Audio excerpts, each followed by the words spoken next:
A lot of women avoid themselves by trying to fix broken men.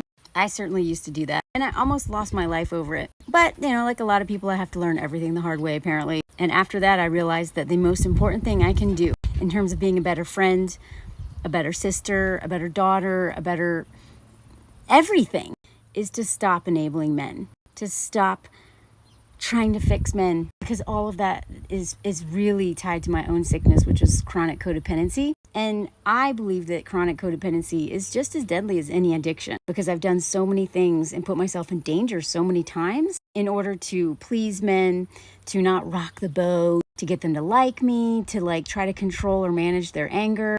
And a lot of those things, obviously, we just have to do in order to exist on this planet with men. Sometimes we are in tough situations where we really have to coddle men in order to survive those situations. So I want to share something that one of my students just got published yesterday. I'm so proud of her.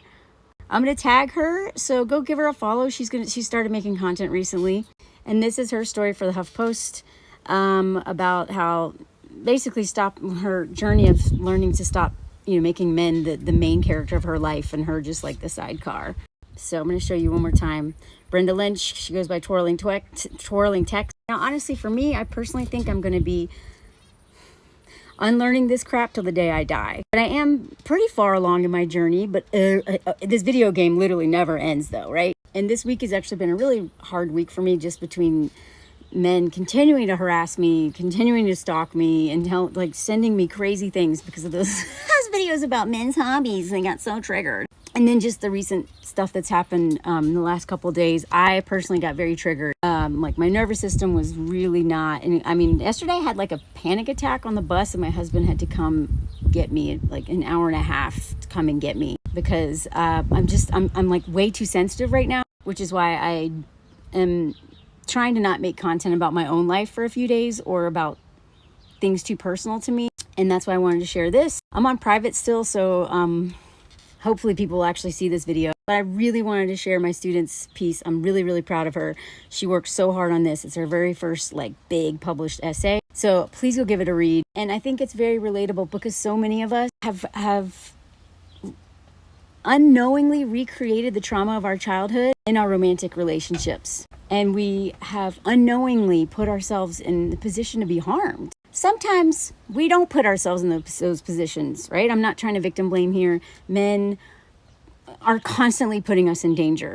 Just randomly, just walking down the street, right? We don't have to do anything to be in danger. But a lot of us do find ourselves gravitating towards certain men, enabling certain men, and then being traumatized again and again and again by the same type of men. Usually men that we pity or who we find a little exciting, or who, really kind of prey on our trauma because they know that we have had men in our, whether it was our fathers or stepfathers or brothers or some men in our life, have put us in a position where we loved men like that. And so until we really start doing that deep work of healing that trauma, we keep finding ourselves in the same thing again and again and again. And I personally almost died over it. And that's when I was like, whoa, that's when I really started to take this work seriously. And Brenda has been on that journey too. And she shared this beautiful story with us about how, all the time, literally didn't realize until her partner was taken away to prison, was physically removed from her, did she realize that she had lost herself, that she had literally just let men drive her life, and that being single and alone, and in this particular story through burlesque and really learning to own her place in the spotlight on stage, not being the audience cheering on a man, but instead being that person who is the star of her own life, not in a narcissistic kind of way, but more in a who am I? What do I want? What do I like? You know what I mean? So many women don't even know what that feels like because we have been attached to men, whether by force or volunteering like I did. And that's, if I do nothing else on this page, I want to help or empower or encourage other women or other people, whoever, who really struggles with codependency, who loses themselves in relationships, who gets enmeshed in things, to